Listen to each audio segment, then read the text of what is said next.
Free quote today. 1-800-694-1010. Details on example rate at select. Greg Bakken here. Like you, I love good, fresh, delicious food. So I want to tell you about this treasure in Roseville called Maverick's Real Roast Beef. Maverick's has the best roast beef sandwiches I've ever had. Made fresh every order. Add fries or onion rings dropped in the fryer when ordered, and you have a winning combination. Maverick's Real Roast Beef has a lot more than roast beef, so check out their website, mavericksbeef.com, or check out their restaurant on Lexington in Roseville. Hi, I'm Peter Solak. And I'm Adam Ostrowski. We are here at Woodland Stoves and Fireplaces to talk about outdoor fires. Sitting around a fire is the oldest, most basic form of human activity. What's new is in the way fire is burned. We can show you how to burn cleaner with a lot less smoke. The radiant heat and light from an open fire is unmatched. It kindles our spirits and connects us to the outdoors. And now it's easier to experience and enjoy. Woodland Stoves and Fireplaces sells and installs wood and gas burning fire pits and fireplaces. Let us help you experience an outdoor fire without all the smoke. Come see the many ways you can enjoy a fire outdoors. Woodland Stoves and Fireplaces has over 35 working wood and gas units on display at the corner of East Franklin and Riverside Avenue in Minneapolis. More information at woodlandstoves.com. Find the fire that works for you. Woodland Stoves and Fireplaces. Out of the ordinary products and services since 1977. It's back to school time, which means getting back to school ready. One important thing to add to your to-do list this year is making sure your child is up to date on their vaccinations. Getting vaccinated will help your family avoid missing out on school, activities, work, family events, and vacation. Keep your family healthy by talking with your healthcare provider or visiting our free vaccination clinics in Minneapolis. Visit the City of Minneapolis website and search for vaccine clinics. A message from the Minneapolis Health Department. Hey, Cudahy to all my friends and relatives in four directions. This is Robert Pilot of Native Roots Radio presents I'm Awake. I'm here to ask you for your support. Finding honest Native-centered news is not easy, but with your support, we're able to provide accurate information about Standing Rock, Line 3, treaty violations, and COVID-19 in our Native communities. Please visit Native Roots Radio Network on Patreon and donate if you can. That's Native Roots Radio Network on Patreon. Pinigigi, and thank you for your support. With your AM 950 weather, I'm Patrick Lilia. Showers and storms this evening. Some could be severe with an overnight low of 61. Then Friday, sunshine with a high of 79. Don't miss the pioneering trans comedian Alok at the Uptown Theater on October 23rd. Their new show, Harry Situation, is something you won't want to miss. Get your tickets at Ticketmaster.com.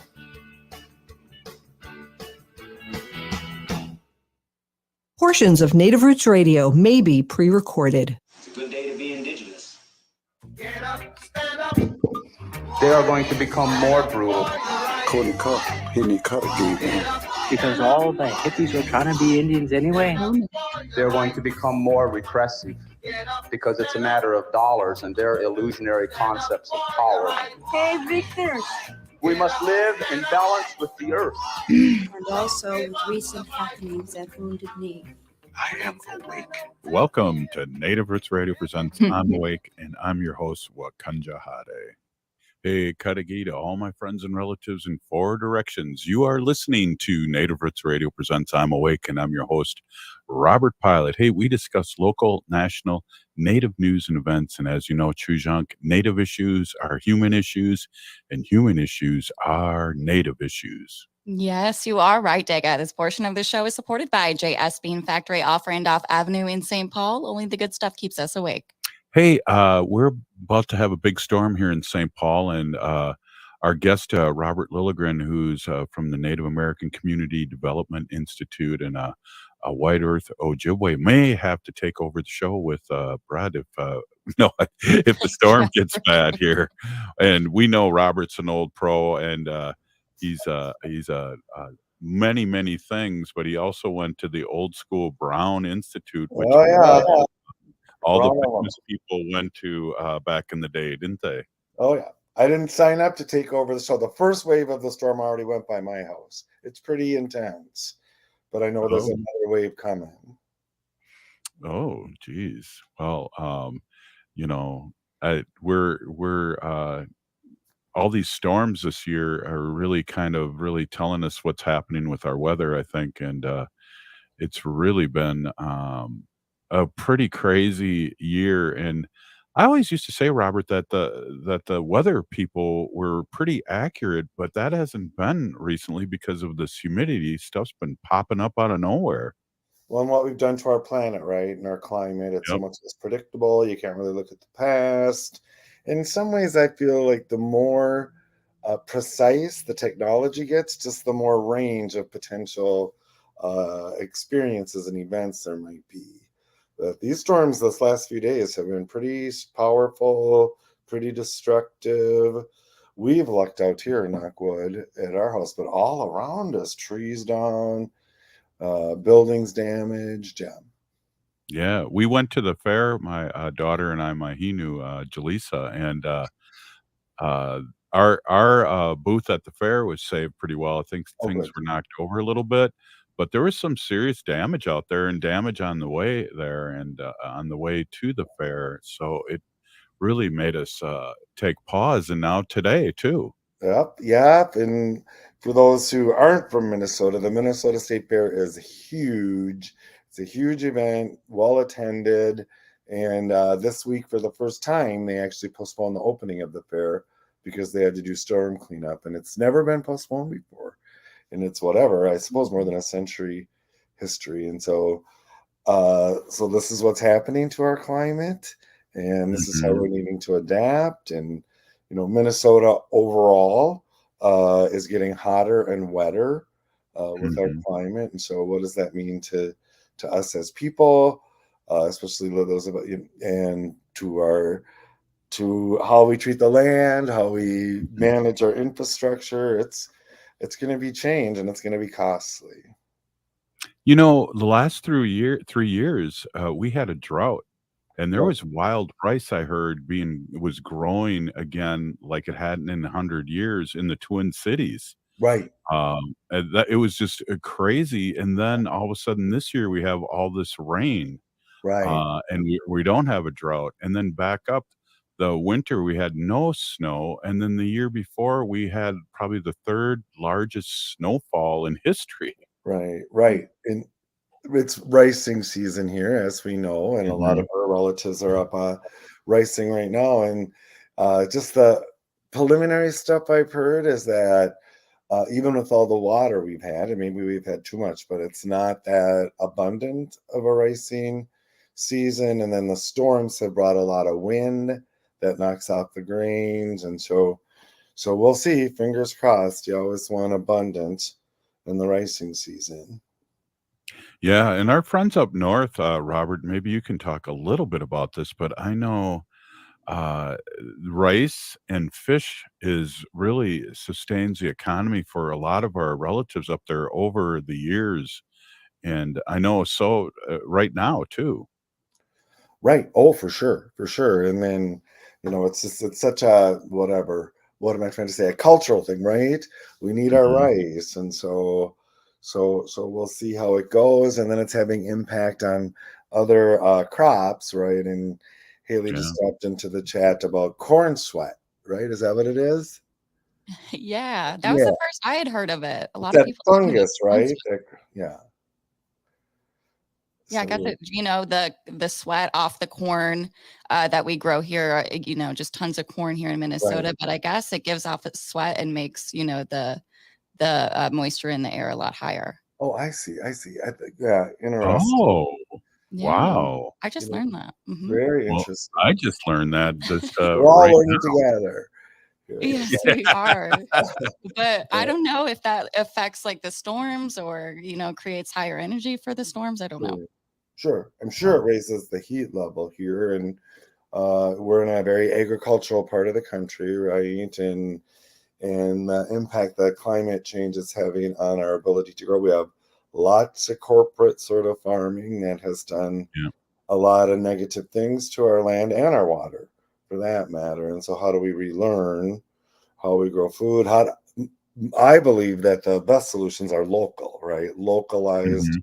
production, localized distribution, like the old days, like the family Yeah. farms, the gardens in our yards. and things. And so I suspect that we'll see a return to some of the older ways of farming and the traditional ways of farming. Well, and your organization has a garden, and that's you're putting your money where your mouth is, so to speak, because people are learning. You can have an inner city garden and eat from it, and things like that.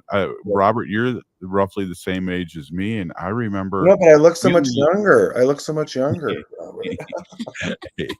and taller. I look younger on radio.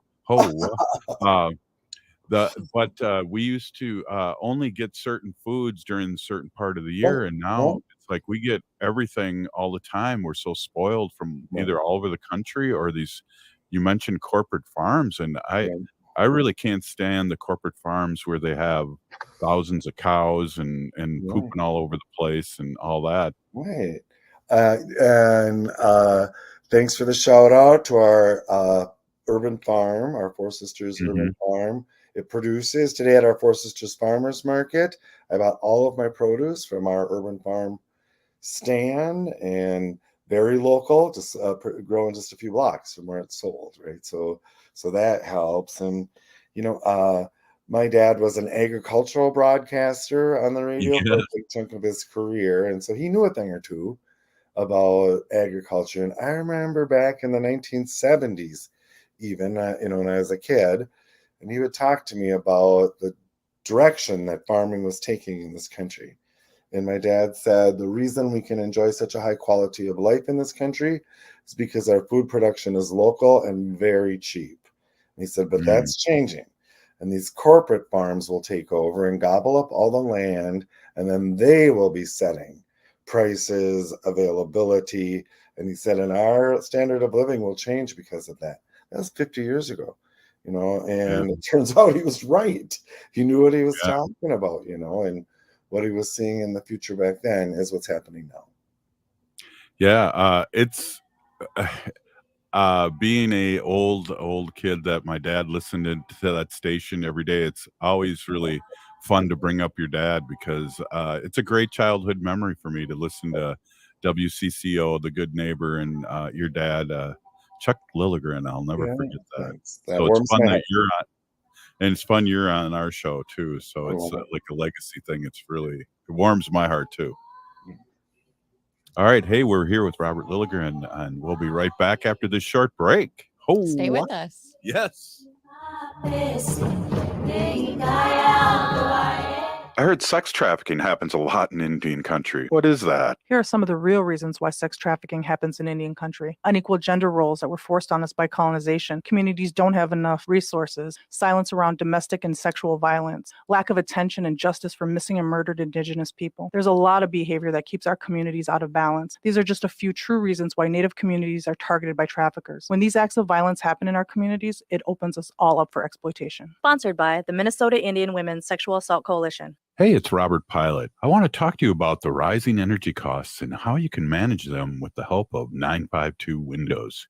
Many people have plenty of insulation in their roof and attic, but the next significant step for energy savings is installing energy-efficient windows and doors. My good friend owns 952 Windows, a part of Loyal Home. They did a remodeling job on our home 20 years ago and definitely did a better job than the other guys. I've talked to neighbors over the years that experienced contractor problems with those other guys, especially when their window and door upgrades fell short in quality and energy efficiency.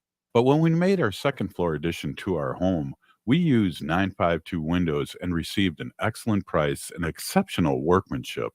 Since then, we've seen much lower energy bills. So for your next home remodeling project, go with 952 Windows. Trust me, you won't regret giving them a call at 952 Windows or 952windows.com. It's back to school time, which means getting back to school ready. One important thing to add to your to-do list this year is making sure your child is up to date on their vaccinations. Getting vaccinated will help your family avoid missing out on school, activities, work, family events, and vacation. Keep your family healthy by talking with your healthcare provider or visiting our free vaccination clinics in Minneapolis. Visit the City of Minneapolis website and search for vaccine clinics. A message from the Minneapolis Health Department. You're listening to Native Roots Radio. This is Spirit from Reservation Dogs. Get up and listen.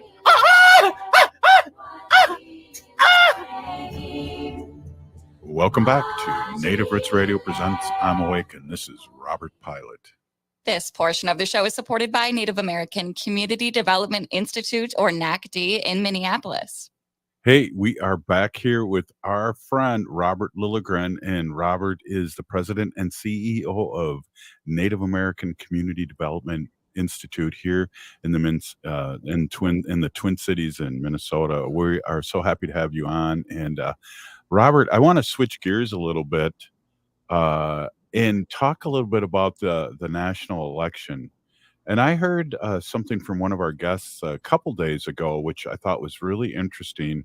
That we're really doing well. I think we're really doing well around the country, but we can't rest on our laurels because I believe what she said was that Hillary was this far ahead at this time in 2016. So that made me really kind of shocked a little bit and remember that trauma.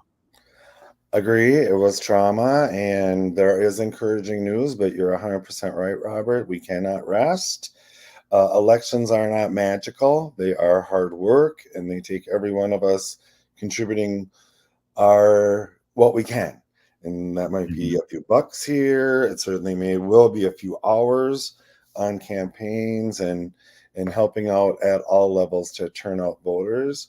But there are encouraging things, and I would say one thing that's different from this year in 2016 is the sense of momentum, of hope, of joy.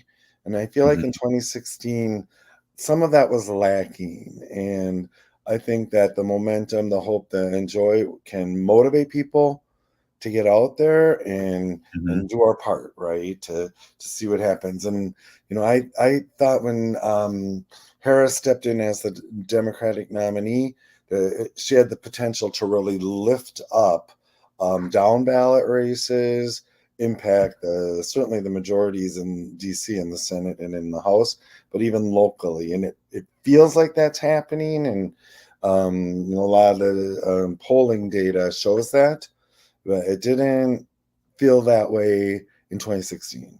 So that's a little bit different. And you look at some of those, kind of bellwether races, like the Senate, the U.S. Senate race in Arizona, with the Republican challenger is now down in the double digits in polling. Yes. And so that's encouraging.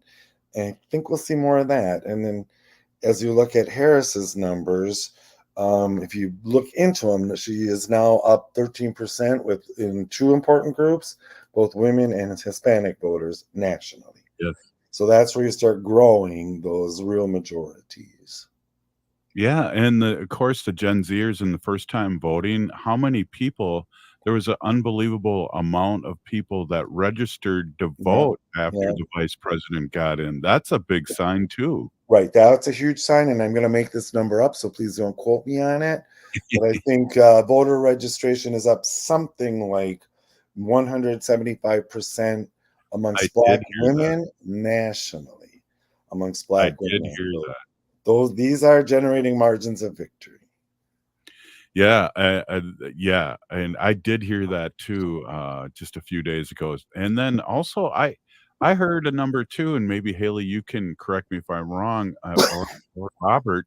And that's what's exciting is after the VP became the candidate for president, there was 45,000 people that signed up to help with the Democratic Party in Wisconsin. Do you remember that number? I don't know the number. Haley, do you know it? I don't know directly out of Wisconsin, but it seems like quite a bit. Well, I was on another show a couple days ago out of Wisconsin, and that's what they said, and I was like, wow, that's an unbelievable number. Right. That's the excitement factor, right? That we really need, not just in a presidential campaign, we need it as a country, right?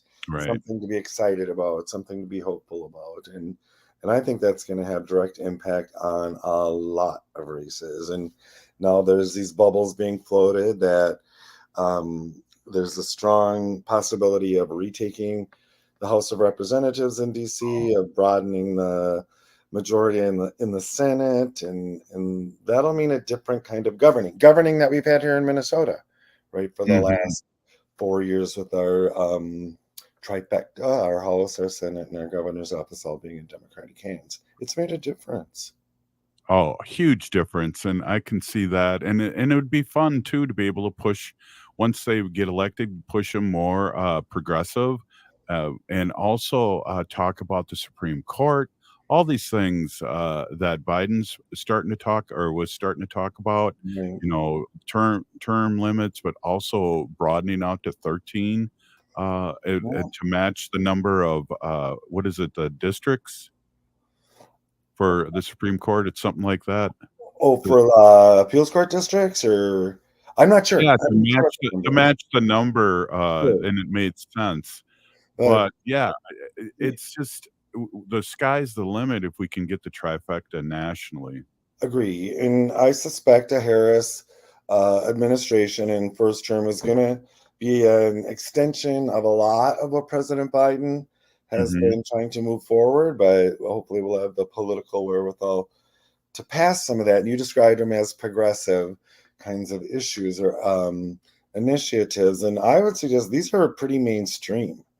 I mean, a lot of what you brought up is broadly supported by a majority of Americans. And so Yes. it's not really this kind of, oh, we're so progressive. It's really a mainstream agenda. Yeah, you're absolutely right. I saw that percentages on that filmmaker's website of that basically he had a list of everything. What was his Michael Moore had this Okay. unbelievable list, and 70% of the people are liberal in this country. Basically, is what it said. Right. Or what we would call liberal today, right? It Yeah. might not have been liberal 25 years ago, but because the political temperature has moved so far to the right, since Reagan, it feels more liberal. But again, it's really mainstream. Right. It is. It really is. And common sense. Things are Right. common sense. And even like what Wall says, mind your own business. I think we Mind your got own damn business. yeah, don't swear on my show, Robert. Oh, that's pretty lightweight. I could do worse. Yeah, I think I have done worse here. I think I love that. I think that's going to be lifted up. I'm really looking forward to the Harris Walls interview on CNN tonight. Yes. I think we'll hear the things. I would be very surprised if Walls doesn't say at some point, mind your own damn business. Yeah. Yeah, I shouldn't be, but I am so surprised and happy that Walz is on this ticket. Oh, I It love really that. shocked me. And then as it sunk in, and then the people got to know him, and he, that's what we see is a really smart man that can speak to the crowds and any crowd. Right. And off the top of his head, I know he's using a teleprompter now, but that was really funny when he told the Harris people that I don't know how to use a teleprompter. I never do, and Right, I've never right. seen him use Have one. you ever used one? Have you ever used a teleprompter? Yeah, I used to teach video production, and so I yeah. love him. I've only used him a couple of times, but I love him. But most of his stuff is, sort of off the cuff, ad lib. And one of the amazing things about him as a candidate and as a governor is he just doesn't flub. He doesn't flub a lot. He knows what he wants to say, and he says it Mhm. eloquently and clearly. And I know you and a lot of others were surprised. I think I've shared this with you that he became the vice presidential nominee. But literally, the moment that I learned that President Biden was stepping aside, Vice President Harris was stepping in, I said to the people I was with that same second, Governor Walz will be the vice presidential nominee. And everyone was like, oh, no, he won't. He's, not high enough profile, or he's from a blue state that only has 10 electoral votes. And I kept saying, nope, he'll be the nominee. And as the list got shorter and shorter, and he was very often left off the short list. And then I kept saying, he'll be the nominee. And sure enough, he's our nominee, and he's so relatable, right? And I think there is a rationality, is that a word, of seeing Harris and with Walt standing behind her, that I Mhm. think will draw a lot of voters and draw a lot of undecideds. Absolutely. And I heard, and again, I'm spitballing numbers. Somebody can fact check my show later, but there's a large number of former, uh, I want to say, the former president's workers that support just a couple days ago.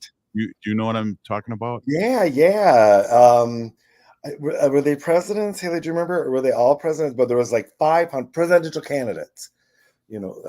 So I think John McCain's first step, and there's like 500 Right. Republicans that have come out to support Harris, and that says something, right?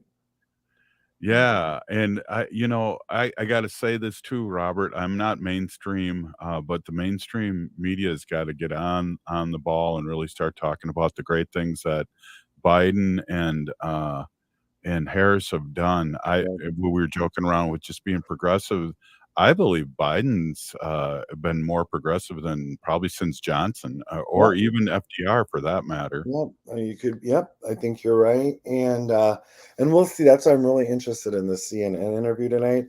We'll see what they lift up. I mean, Waltz has a strong progressive record of passing legislation, but Harris, as vice president, broke ties in the Senate, right? And so she can legitimately be credited with passing some landmark legislation. So I think we'll see some of what they're going to pick up out of that record tonight as well. Can you stay on another segment? This is super fun. Oh, sure. Yep. Right on. All right. Hey, Robert. Sorry to surprise you like that, Yeah, but we're having too much fun here. All right. Hey, this is Native Roots Radio presents I'm Awake, and we're with Robert Lilligren and Haley Cherry. We'll be right back after this short break. Minnesota has the only original wolf population in the continental United States. And 80% of Minnesotans believe the wolf should be protected. Howling for Wolves is asking Minnesotans to respect our true wildlife manager, the wolf. Their survival is critical to our ecosystems, our communities, and even our economy. As highly intelligent animals with strong social bonds, Minnesota wolves deserve to be protected and admired. Learn more at howlingforwolves.org. Let's live and let howl.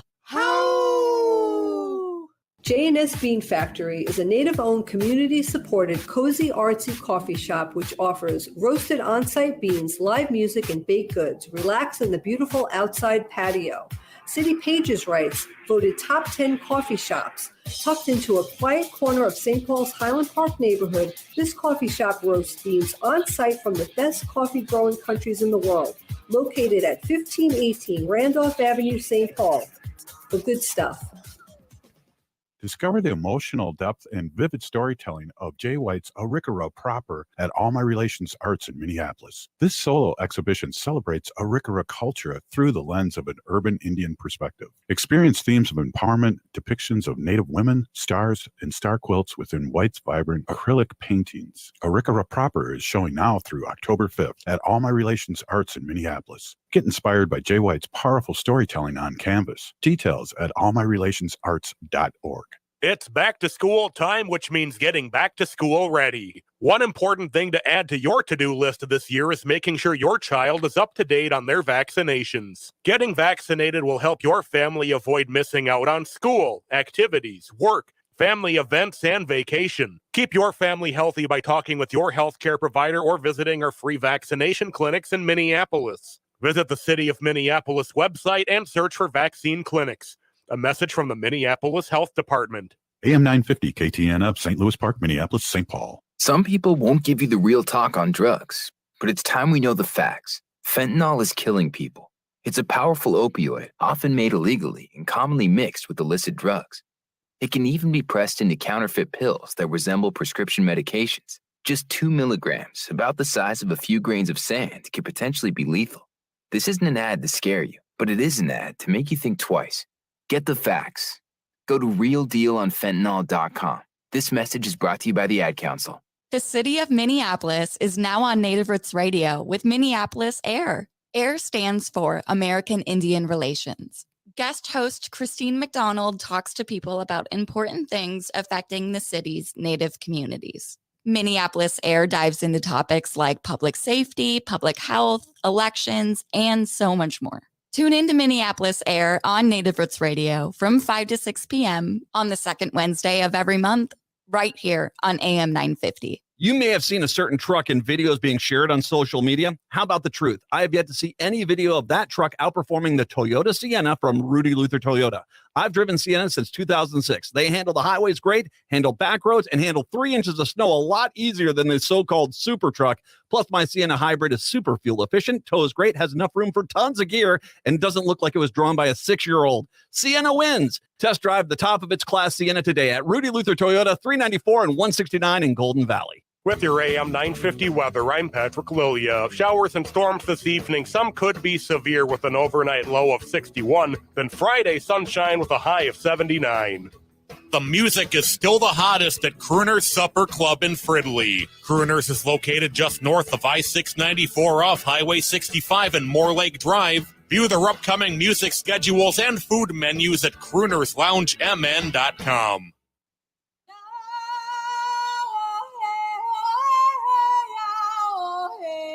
This is Leonard Peltier. I am in Coleman 1 U.S. Penitentiary, and I'm listening to Native Roots Radio. And we're back to Native Roots Radio presents I'm Awakened. This is Robert Pilot. This portion of the show is supported by Native American Community Clinic on Franklin Avenue in Minneapolis, honoring health and tradition.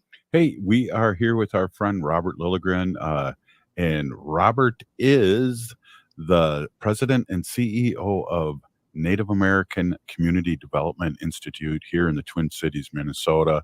We are so happy to have you on. I want to switch gears a little bit, and then we can get back to a little politics talking, but just talk about what's happening at the Avenue.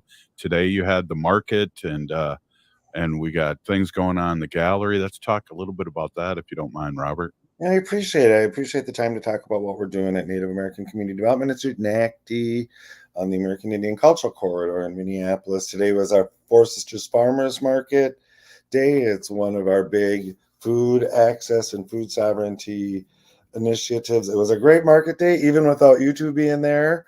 I didn't see there, but it was really full, crowded. We had this great DJ, a Native guy who spins sort of vintage Native recordings, more pop music, but very vintage recordings. Yeah, that's a Justice. And that was great. It's a little windy toward the end. We shut it down an hour early because of the weather, the incoming weather, but it was a great day. And that complements our Four Sisters Urban Farm, which is very nearby there. And that's just going gangbusters. Not just with creating produce, but we're implementing our first medicine garden. The farm expands a little every year. So next is a medicine garden. Looking forward to that. At the gallery, you just had the nice promo with Jay White. They're amazing. I don't know if you've met her or talked with her. Very straight shooting, straight talking artist. Haley has. Oh, cool. Yeah. Something. Lovely time with her. I know. Within seconds of meeting her, she said something very inappropriate to me, but very funny, and really connected us. So we have a great event coming up, which is it's sort of her artist talk, but she does live painting, and that's kind of her thing. And so that's September 14th at our gallery, 2 to 4 p.m. And that's at 1414 East Franklin on the American Indian Cultural Corridor. Strongly encourage people to do that.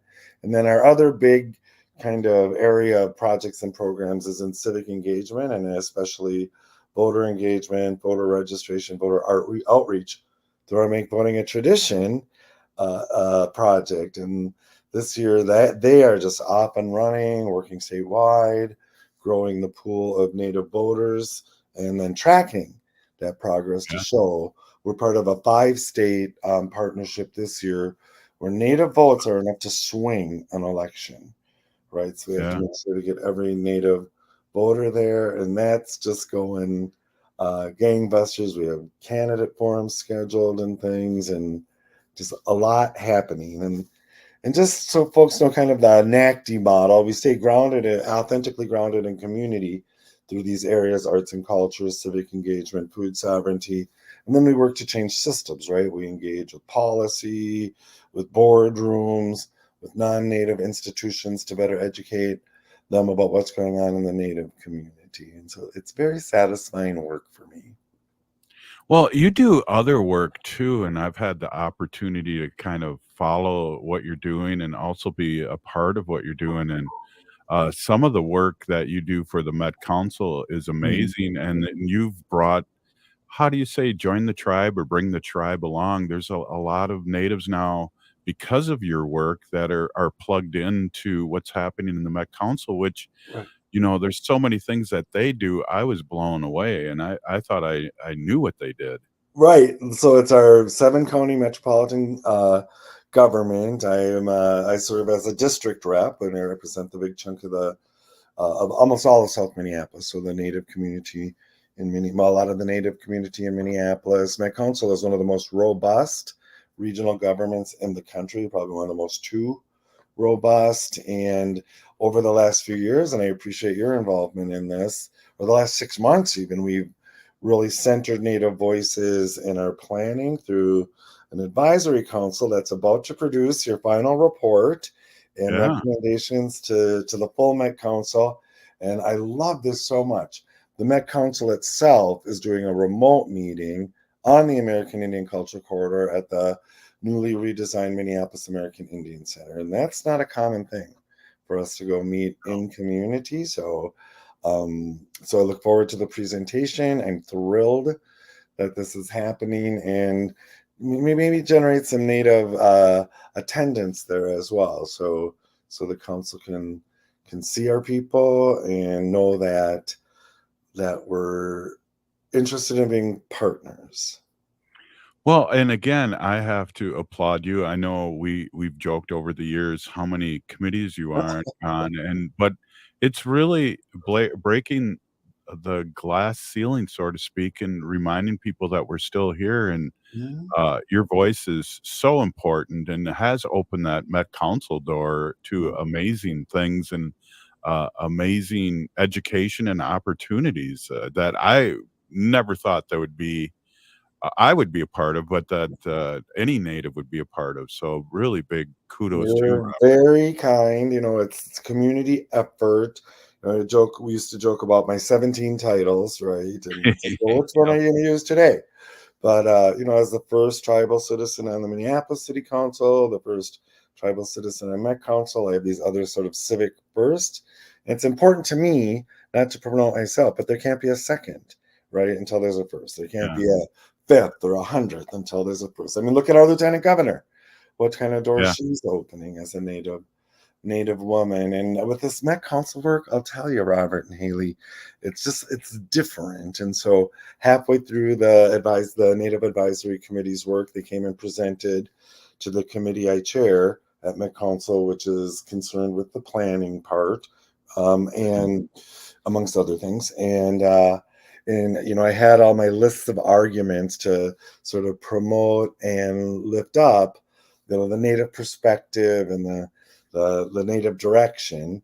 And as the information and the work of the work group was presented, my colleagues on the council started making my arguments, and I could kind of check them off one by one. The stuff that I've always been the only one in the room that had said it before. And so it's a different day. That's my point. I think there's an acknowledgement of the importance of centering Native voices, of engaging them. And I remember at this committee meeting, I was almost crying. And I said, you guys have to realize I'm accustomed to being the only person in the room saying these things. So go ahead. Yeah, that's huge. And that brings me back kind of to what we've been talking about, especially with this election and how important it is that I've matured over the years, Robert, that I think I was more of a one issue voter. And I've really matured over the years that we have to look at the big picture and how much progress we have. There's a lot to go, don't get me wrong, but how much we have in the last 10 years. Right. And it's the generations coming up. I mean, look at Haley here, as we've talked about before, young Native people overall, young Native leadership, that's emerging are so much more grounded in their cultures, their languages, their histories, their traditional spirituality, and you can see the impact that's happening. And so really at this point in my life, it's trying to figure out, how do we pass this on? It's your turn, we destroyed the world in my generation. Sorry, we need you to come and help us heal.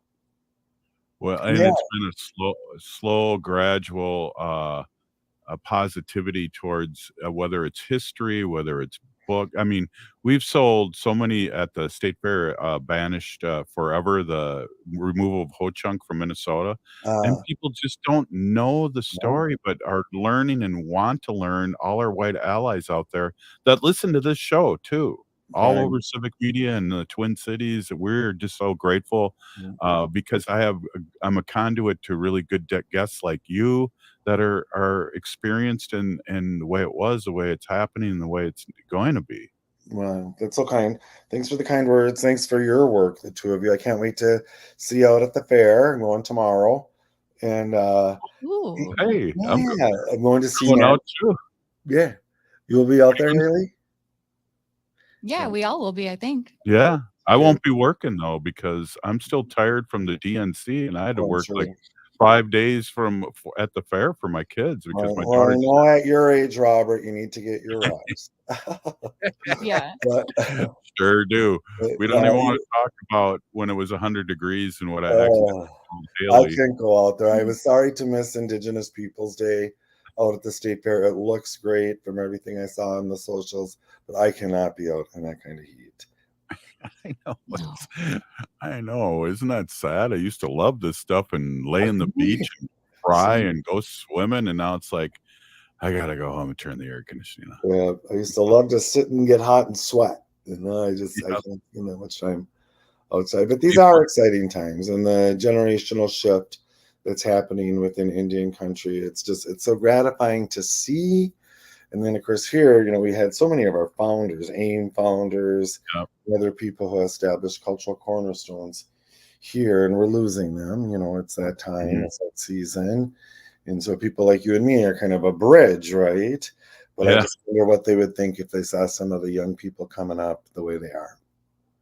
Well, and then just to we only got a couple minutes left, but we talk about in our lifetime, I'm being 63 years old, and that we were able to practice our own religion, and we were both like juniors in high school, and how amazing that is. And so there was a lot of, a couple generations of natives that had to acclimate to survive and do a lot of things to survive. And now we have a newer generation are coming up and are taking what they deserve and what's theirs. Right. And I agree. And the interesting thing, is that genocide and then forced assimilation worked, right? And so Native people almost disappeared, right? But they didn't. And the growth we've seen, not just in numbers, the population is, when the Indian community is a growing population in this country, a contemporary population. And I think as we try to figure our way out of a lot of the problems in our world, in our country, it's indigenous ways that are going to really be our solutions. Wow, great way to end it. Thank you so much, Robert. It's always fun and inspiring to have you on the show, really. Miigwech. Right on. Hey, up next, this is Native Roots Radio. Up next, we have Robert Blake, Solar Bear with the Solar News. Ho! We'll be right back. It's back to school time, which means getting back to school ready. One important thing to add to your to-do list this year is making sure your child is up to date on their vaccinations. Getting vaccinated will help your family avoid missing out on school, activities, work, family events, and vacation. Keep your family healthy by talking with your healthcare provider or visiting our free vaccination clinics in Minneapolis. Visit the City of Minneapolis website and search for vaccine clinics. A message from the Minneapolis Health Department. The City of Minneapolis is now on Native Roots Radio with Minneapolis AIR. AIR stands for American Indian Relations. Guest host Christine McDonald talks to people about important things affecting the city's Native communities. Minneapolis AIR dives into topics like public safety, public health, elections, and so much more. Tune in to Minneapolis Air on Native Roots Radio from 5 to 6 p.m. on the second Wednesday of every month, right here on AM 950. Bonjour, hello. My name is Wabin. I am an enrolled member of the White Earth Nation, descendant of the Navajo Nation, and co-chair of the Indigenous Employee Resource Group with the Minnesota Department of Transportation. MnDOT is hiring for a variety of positions from road maintenance to accounting and more. We offer great benefits. For more information or to set up a one-on-one resume and application assistance, visit mn.gov/careers, or you can text or call 612-257-2388. 612-257-2388. J&S Bean Factory is a native-owned, community-supported, cozy, artsy coffee shop which offers roasted on-site beans, live music, and baked goods. Relax in the beautiful outside patio.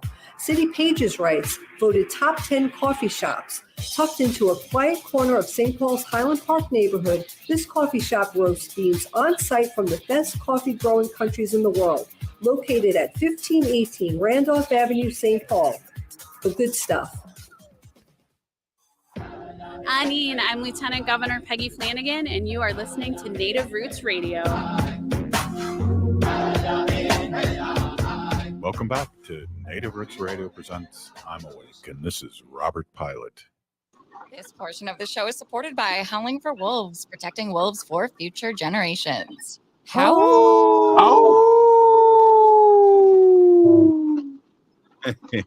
Hey, right on. Hey, Bob, are you out in the storm there? What the heck? I'm caught in the storm, Robert. I am caught in the storm. It's coming down. It is coming down out here. You know my native name, right? My native name is Wakunjahade, which means distant thunder. So we like the storm here just to keep the show going, right? Yeah, absolutely, man. Hey, distant thunder. I didn't know that. That's so cool, Robert. Hey, thanks. I want to mention a couple things before you give us our Solar Bear report. And one of the things, I don't know if you've seen on my Facebook, but I was driving down the street heading home from the fair, and there was a car that was a Tesla. And I was like, at first I didn't know what it was because I looked at it and it had the same font, right?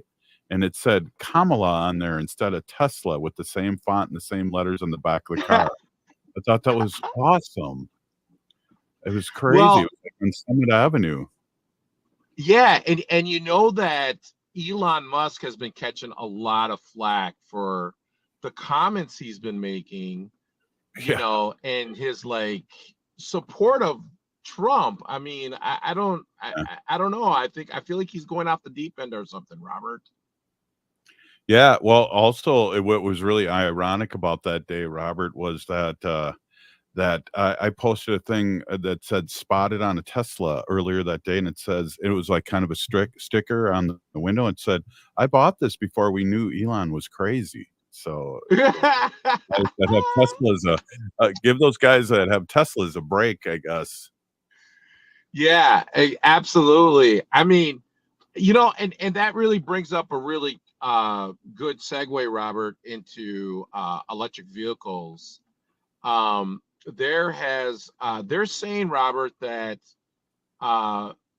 in a couple of years that we're going to have the same amount of charging stations, you know, around the country as gas stations. So, you know, we're still lagging behind, but the point being there is that, you know, the easier we make it for everybody to be able to charge their vehicle, the quicker adoption we'll have of electric vehicles. So that's really what I think this administration has been really trying to focus in on. And I hopefully, you know, we get Kamala to, you know, fingers crossed here. I'm feeling pretty confident about it, Robert. But if we get that particular, you know, administration in, I can only see that this will go, you know, very successful with this outlay of all these charging stations. Yeah, definitely. And I really, well, let me just put it this way. Joe Biden's probably the most progressive president we've ever had, and probably since FDR and Johnson with the New Deal and all that, and hope our Vice President Harris will pick that up. And I know Governor Walz has been behind a lot of our progressiveness here in the state. Yeah, and I mean, and I think like the big thing, Robert, is just like, climate change is real. I mean, it's just happening, and cheap energy, is good for democracy, is good for the planet, and it's really what drives world leadership. And we've known that because in this country we've always had cheap energy, right? And so we know that drives industry, that drives businesses, that drives economies. So I really feel like if we have if we focus in on cheap energy, and you really see the states that are doing that, those are the economies that are going to be doing really well in the future. And China is doing this. Germany has done that, and look at their economy. So, I mean, when you think about it that way, I mean, that's why I really believe that focusing in on charging stations, electric vehicles, renewable energy, it's really going to happen. And specifically, Robert, too, tribal nations need to start making this switch too, in this adjustment. One of the folks that I work with is doing a big project on one of these army bases, and was kind of giving me some insight onto what they're doing, talking to me about stuff. And it was really interesting because I was thinking to myself, wow, man, they're really preparing these army bases for for climate change. And I just think about how our cities and our towns really need to be focused on that also. Yeah, good point. And I think it is, and the government has really helped out with that, and with a lot of grants and things like that are still popping up there, and so it's exciting to be doing this. It's exciting. It's really exciting, and we talk about, Bob, you've been on the show for 8 years working on this, and just how much growth the industry has happened, and the things that you've been working on, and the awards you've been.